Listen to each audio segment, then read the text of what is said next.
Hey everybody, how you doing? I'm Dr. Boyce Watkins from Your Black World, and we are here with daddy-daughter discussions, where me and my daughter Patrice get together and talk about the things that fathers and daughters should be talking about or might want to talk about, and just kind of get the different perspectives on different issues. How you doing today, Patrice? I'm doing good. How are you? I'm doing really well, really well. So we were talking earlier about this whole situation at Spring Valley High School, where that unfortunate incident took place, where the poor young lady was body slammed by the security guard Ben Fields, and a lot of people have, fortunately, they've come back and there's been outcries, there's been outrage, there's been a backlash.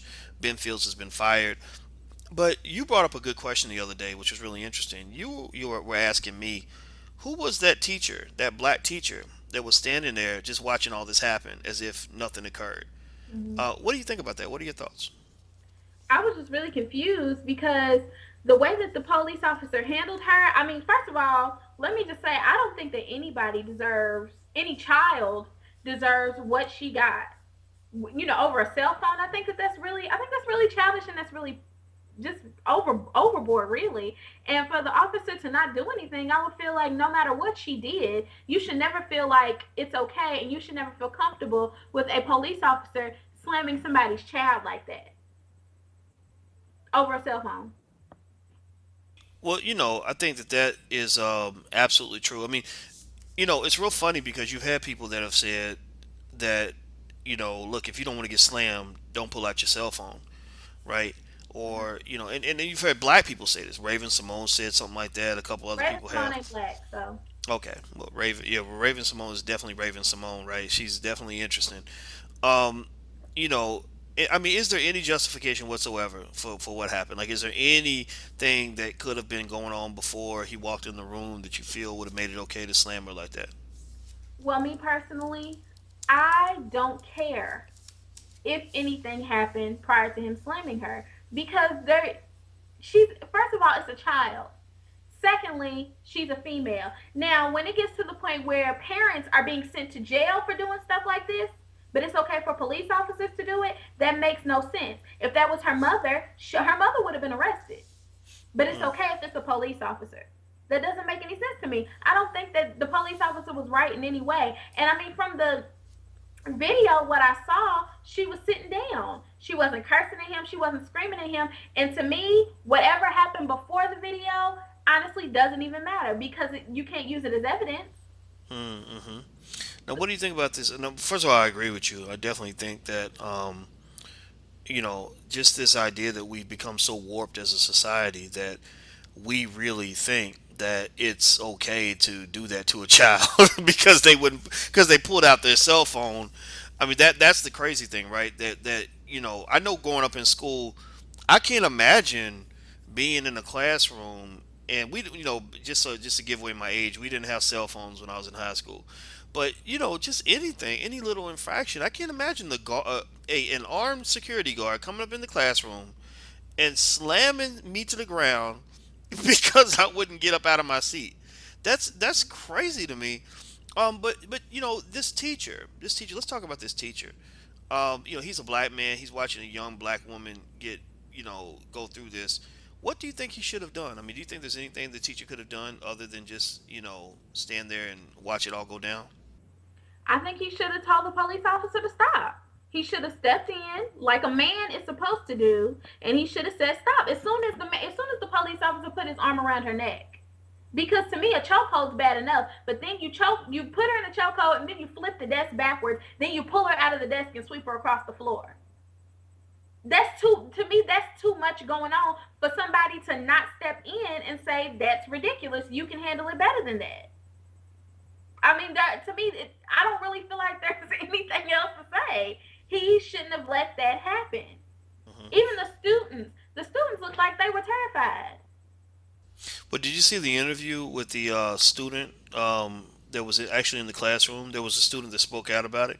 I saw a clip of it.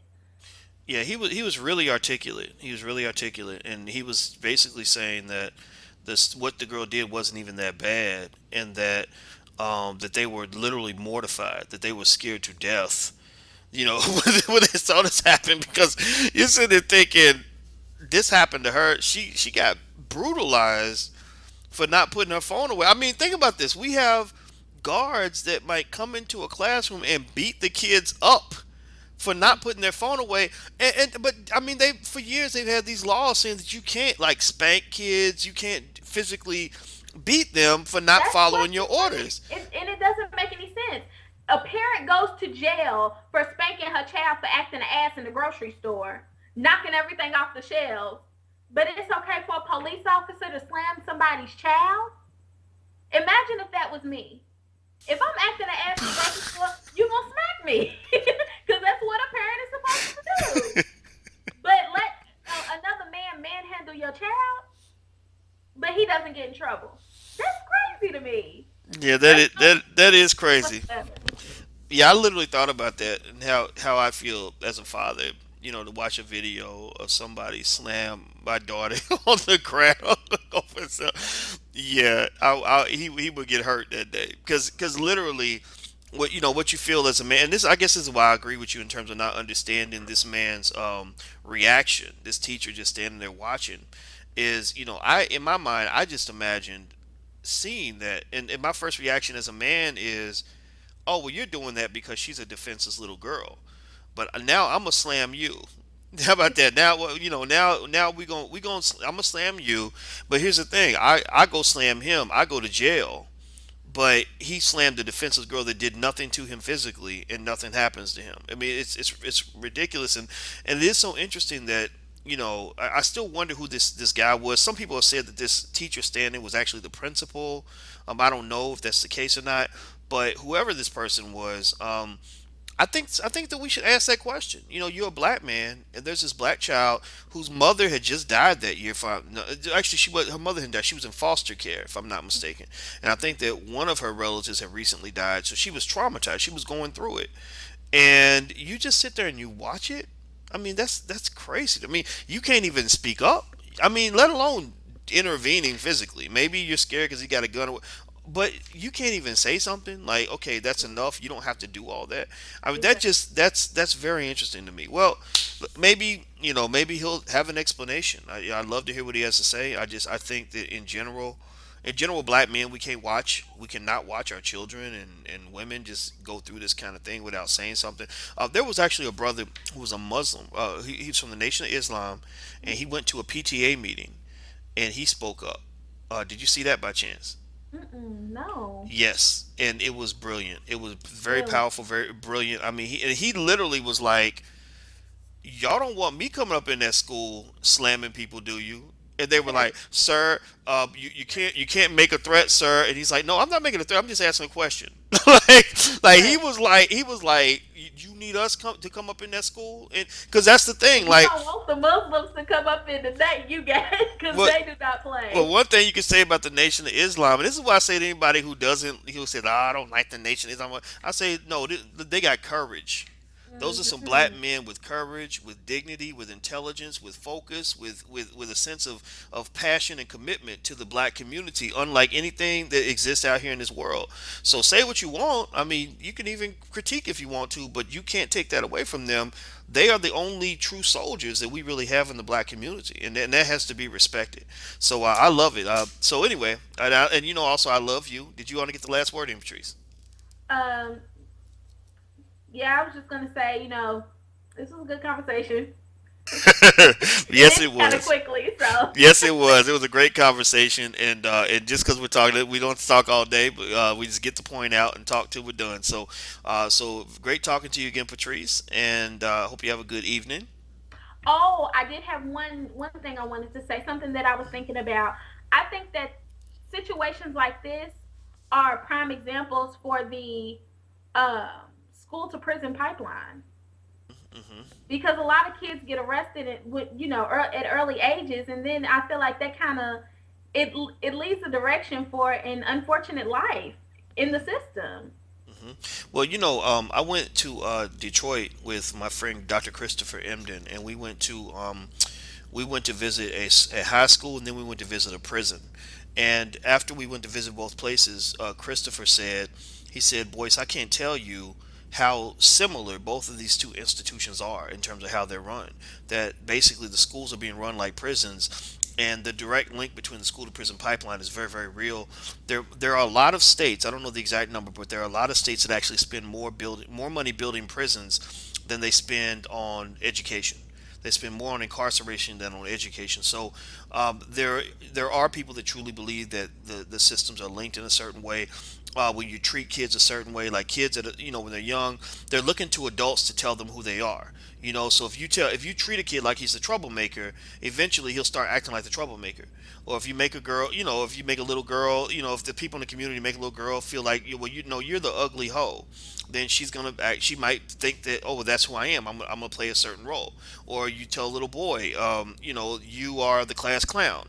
And, he'll start acting like the class clown. If you tell him you're the scholar, they're gonna act like the scholar. So basically, people, children respond to, the way we treat them in these systems. So if you're treating these kids in a dehumanizing fashion, in a disrespectful fashion, then they're going to accept the dehumanization. They're going to get used to the incarceration. And They're it's going to, mainly children of color too. it's absolutely children of color. In fact, New York City, in fact, from what I understood, I think there was a time where like 99% of the kids that they arrested and put in handcuffs were black. If it wasn't 100%, it was something crazy like that. But it's a lot of not to make it seem like it's not as important, but there are a lot of Hispanics who go through that too. That's true, absolutely. But Unfortunately, basically, black and brown people, but yeah. because the educational system is it's a little bit like what they might have called a re-education camp that that they have in cults and things like that. And a re-education camp is a place where you're being forced to align yourself with a way of thinking. And if you deviate from that way of thinking, you get punished. So, basically, our school system is an indoctrination facility for white supremacist thinking. It basically says, if you're not like us, because white people run everything, if you're not like us, we're going to train you to be like us. And if you don't behave like us, we're going to punish you. And that's pretty much what happens. And that's why you see black and brown kids get punished the most. You'll never in a million years that I can imagine, ever see a a black officer go into school and body slam a black child, a white child, a white girl. You'll never see that. So basically, the school system is designed to get us to behave and think like white people. That's why I argue that black people, number one, they need children need to be trained to endure the educational system. You got to have advocacy. You have to have a sense of self worth and self knowledge in the child as they go through this system that's going to try to shape them into something else. Number two, you need to supplement their education. When they come home, you educate them on things that black people need to know in order to survive. They're not going to get taught at a white school the things they need in order to be an effective and productive member of the black community. Number three, if you can homeschool your kids and you got it like that or the ability to do that, you should try to do that. Because this system's not designed for our kids. It's not designed to empower our kids. So we have to stop sending our kids to this school system because it's destroying them. It's hurting them more than it's helping them. When something's hurting you more than it's helping you, you get away from that thing altogether. Like crack. All right, there you go, like crack. All right, well, it's great talking to you, Patrice. Yes. All right, everybody. Thank you for watching me and Patrice go at it with daddy daughter discussions. If you have any topics you'd like to hear us talk about, feel free to suggest the topic in the comment section and maybe we get a chance to get to it. Take care. I'm Dr. Boyce Watkins from Your Black World. Until we meet again, stay strong, be blessed, and be educated. We are gone. Peace.